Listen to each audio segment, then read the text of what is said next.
Have you ever found yourself in a situation where you meet somebody, maybe an individual, maybe a group of people, and automatically right away they judge you? And they think they got you all figured out. That happened to me. And by the end of the week, one of those individuals pulled me aside and told me that they had me completely wrong. And with tears in their eyes, they said some really nice things. That's what we're going to talk about on this episode of Story Time with Dude, or something like that. All right, let's get into it. So this is several years ago. I wish there was some great moral or lesson. This is really just a story about something that I experienced, that I went through. So we're going to get into it. I've got my electrolytes, and here we go. So, as many of you know, I spent a lot of years serving in the Boy Scouts of America. I was a scout leader of various proportions. And there's this week-long leadership training that they call Wood Badge. I think they call it Wood Badge for the 21st century. So I was wrangled up to go to this thing, and it's a week. You know, you got to take a week off work. I mean, it's like all day, every day. It's kind of hard to get, adult male leaders to be able to do that. But they had one here locally. I went. It's not a cheap course. So you got to pay for food and stuff the whole week. I mean, it's not terribly cheap. And I went. And the way this course is designed, to give you just a quick background, it's a full-on week-long leadership course. And one of the main principles here, they teach you about group formation. Anytime there's a group that forms, you go through the stages of group development: forming, storming, norming, and performing. And I didn't realize until about day, it's embarrassing. I don't think I realized till day 3 or 4, holy freaking crap, this course was written by professionals. It's actually really, really good, because they put you through the phases of a group development. As they're teaching you these things, you are literally experiencing it live and firsthand.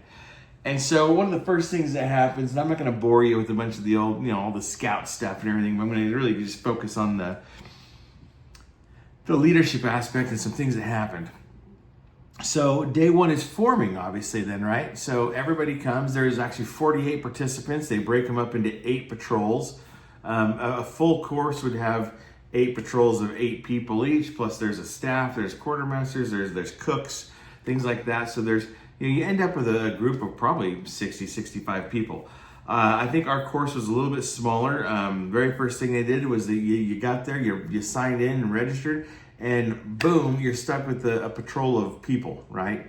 Now, I came with a couple of people that I knew, some people I'd call buddies, and we were immediately split into different patrols by design. So your patrol is your group of people that you're going to basically, be with for the week. It's organized the exact same way a scout troop would be. So think of it like, all these grown adult men are kind of like, they're the boys for the week. So it's an adult leadership training. There's no kids there, but you're put into a patrol. You nominate a patrol leader. Somebody's going to lead your little group for the week. The structure is scouting, like a scout troop, but the content, and some of the content is scouting too, the aims and methods of scouting and things like that. But the underlying thing is all leadership. Project management, communication skills, listening skills, goal setting. I mean, it's a phenomenal course. And so day one is that forming stage. So immediately I meet the other members of my patrol, and I can tell, I'm the youngest, and I was probably in my 30s when I did this. And I was definitely the youngest, and I was a little overweight. I don't think I was the largest I've ever been, but I was definitely overweight. There was another gentleman in the group that was overweight, And then there was 3 other guys. 2 of them were like tall and really skinny, kind of lanky. One of them was a little bit stockier, but, you know, had a big personality, you know, kind of loud, you know, it's all about me type thing. So we get into our little thing, and they go through a couple of activities or events, and we have this, there's immediately you're thrust into, you know, welcoming type games, get to know you type stuff, because you realize later this is the forming stage. And then immediately, like after lunch or whatever, about midday, you have like a lesson. I think the first lesson was on listening to learn, and it's a great lesson. I've actually taught it to. It's a really good presentation. And then you debrief it and things like that, and then you go outside and you have a competition. So there's this patrol competition, and they called this game the front end alignment game. And the game was very simple. Throw a piece of candy, they had Jolly Ranchers, into a bucket that's on the ground, a little bucket. And then every member of your patrol, you know, practices, takes a couple shots, trying to get, and there's like a measuring tape or some sort of a thing that has, you know, 1 through 10, kind of a point system. So the farther back you get, the more points you get, right? Seems simple. Well, then our patrol leader that we elected, who was the louder of the group, he was given some instructions. They pull all the patrol leaders aside, they give him some instructions. We had no idea what they were. And all of a sudden, man, it just seems like this game is like out of control, man. People are like throwing from like, you know, clear back. They're just doing these crazy things, you know, and it becomes apparent like there's kind of no rules. Like they're doing whatever the frick they want. And our leader basically says, okay, here's what I'm going to have you. I'm going to have this guy go first, this guy go second. Then he tells me basically like, so we all go through a practice round, and it's not like I didn't get the candy in the damn bucket, but we go through the practice round, and then I'm told that I'm not going to participate in the actual game, and then when the points count. And they tell this other guy he's not going to participate in the game either. And we're just like, am I too fat to throw a piece of candy in a bucket? Like what the hell's your problem? You know what I mean? I was immediately kind of whatever. And throughout this game, the patrols are breaking all sorts of rules, but you come to find there's really no rules. And so it starts getting kind of chaotic, right? And we go back in, and I can tell, I'm on the outs with this group of people. Now, I'm not looking around the room thinking that any one of these people is cool, right? I'm not going, okay, I'm not the dork in the room, so what's going on here? Well, when they debriefed the game, there was 2 different leadership styles that they gave the patrol leaders. One is to be amiable and really team-oriented, like, hey guys, let's make a decision. How should we play this game? The other one was more like, look, you're like the freaking, you know, you're the dominator. You're telling everyone what to do. This is your game. You're in command of your team. Nobody gets any say. So I think that's the leadership style that he had. But the problem was when we got back and then we go in this room, they start to debrief it. I remember just sitting there, just feeling like there was still a better way to handle it. And I was just, we were talking about things, and I think it was maybe not even the first one, but we had another little game or something that we did. We were debriefing, and later on in that day, I was just feeling like these guys are just not taking me serious. They're not getting me. I feel alienated in this little group. I don't know anybody here. I really felt like out of place.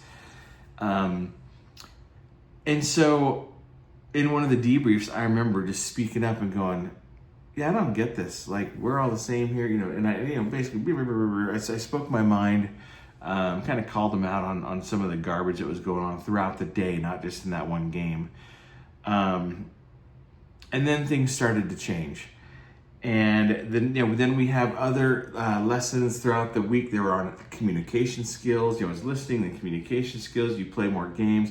Day 2, you really realize that day 2 is all about storming. So whenever a group comes together, people jockey for position. They jockey for power. They can backstab and just literally everyone's trying to claw their way out of the bucket while bringing everyone else down, basically. And there were some games that you play that really, I mean, I could tell more stories, but I mean, dude, there's some people that get pissed. There's some things that are really meant to run you through the emotional ringer as your group goes through this storming stage and you're competing against everybody else. And it wasn't until they debriefed that second night that it started to dawn on me, like, okay, like this is by design. You know, they're doing this on purpose. And then I kept being me. You know, I kept being me. And then the next day, I don't recall all the details of every day, but day by day, and we by Wednesday, I think, of the week, you start getting into goal setting, project management. They do a great presentation on the generations, and I really learned a lot about that one, like about how different baby boomers think from the greatest generation to my generation, Gen X, and different things. And you start really seeing a difference in belief systems by just basically when you were born and what decades you were raised in, because that's the world you experienced and lived. So I was learning a lot. I was growing. You know, it was a scout thing. There was campfires and skits and songs and, you know, things like that you know, a lot of grown men aren't really into. But the content was great. And it really pushes you. And by the end of the week, the key is you've got to set 5 pretty big goals that become projects for yourself. And over the next year, you have to basically accomplish all 5 of those in order to get what they call a wood badge bead. So stupid, the things that grown men will do to get this bead. I mean, dude, I did some pretty big projects. But it taught me a lot about goal setting, about project management, about time management, about leadership, about inspiring and leading other people, communication skills, listening, all sorts of great things. And I really, after that first awkward part of the day, I basically just forced myself to start being in the conversation, and I'm like, bullcrap. Like I'm okay. So here's me in a nutshell. I'm usually shy at first. I'm usually kind of a slow starter, but I never stay at the bottom. That's me. I always rise to the top. So that's the way it goes. And so literally, I remember by the end of the week, Saturday morning when we're leaving, they're having like our closing ceremony, whatever you want to call it. And I mean, it's emotional. You've been through a roller coaster going through these stages, and then plus all the life lessons that are just being thrown at you because you're basically going from morning till night. And some people, if you've ever done it, I mean, it's fun, it's whatever, but some people consider it really life-changing. Now, I was in the world of personal development. I was selling personal development and corporate development training materials from, you know, people like Ken Blanchard, Steve Covey, you know, a lot of executive type training and personal development. So, I mean,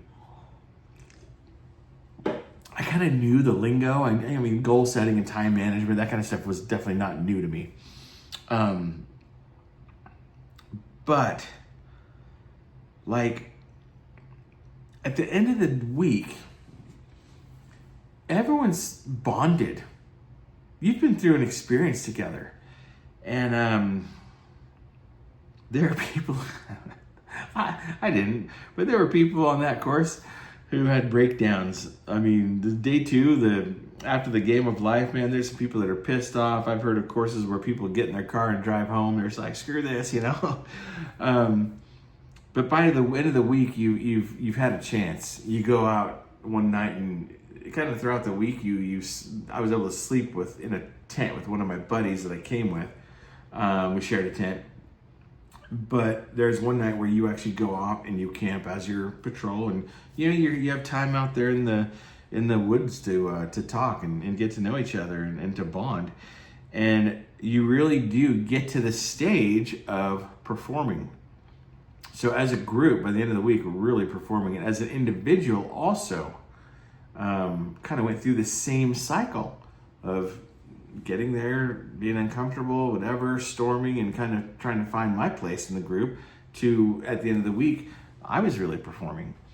And I remember the closing ceremony, something happened that changed me. Just as powerful as the whole rest of this course. There was a guy named Eric. He was older than me. He was one of the taller, skinnier dudes. In the beginning of the week, I could just feel him just kind of looking down his nose, like, I'm not saying he was a cocky or arrogant or thinking that he was so much better than me, but he didn't think I was all that much. Let's put it that way. I was younger. I was probably like, hey dude, what's up? You know what I mean? I mean, I was, I wasn't a distinguished gentleman or whatever, at that point. And he pulled me aside after the very last kind of flag ceremony, the closing, whatever. And he said, hey, can I talk to you for a minute? And he goes, I've watched you all week long. And he started tearing up, tears in his eyes. He goes, I want you to know, like, I totally misjudged you at the beginning of the week. He goes, I've watched you. He goes, and I really like you. I really have come to respect you. And he goes, you're a great guy. You've got great leadership skills. He goes, out of everybody here, you made the biggest impact on me. And so we kind of had a moment, I think we both were teary-eyed. We hugged it out, and it meant a lot to me because I felt so awkward in the beginning of that week.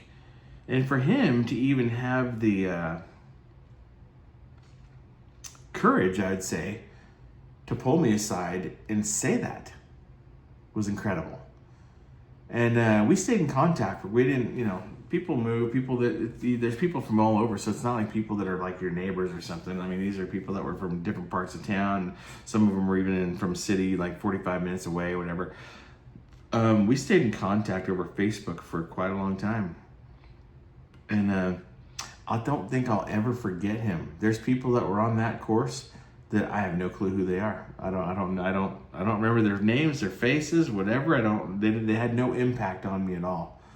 But that one conversation had a great impact, and I was so appreciative that he did that, and that he said that, and it meant so much to me because I kind of feel that's how it's been for me a lot of my life.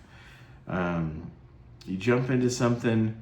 Back when I was in sales, I'd jump in. I was always like one of the last guys to make a sale on a new product or something. I'd really want to get the script down. I'd get good at what I was doing. And I would never be the first guy jumping out. But at the end of the day, I broke all the records. So it was always a little bit of a, kind of slow in my unconfidence. But once I gained my confidence, I'm great. And that reassurance that he gave meant so much. And I don't think the lesson here is I don't think we can ever underestimate the power of kindness. If you've got people in your life that you admire, that you've come to respect, let them know. And if you're one of the people who maybe you felt like you were misjudged, you can change a person's mind about you. Now, if they think you're a scumbag and you're really a scumbag, you're probably not.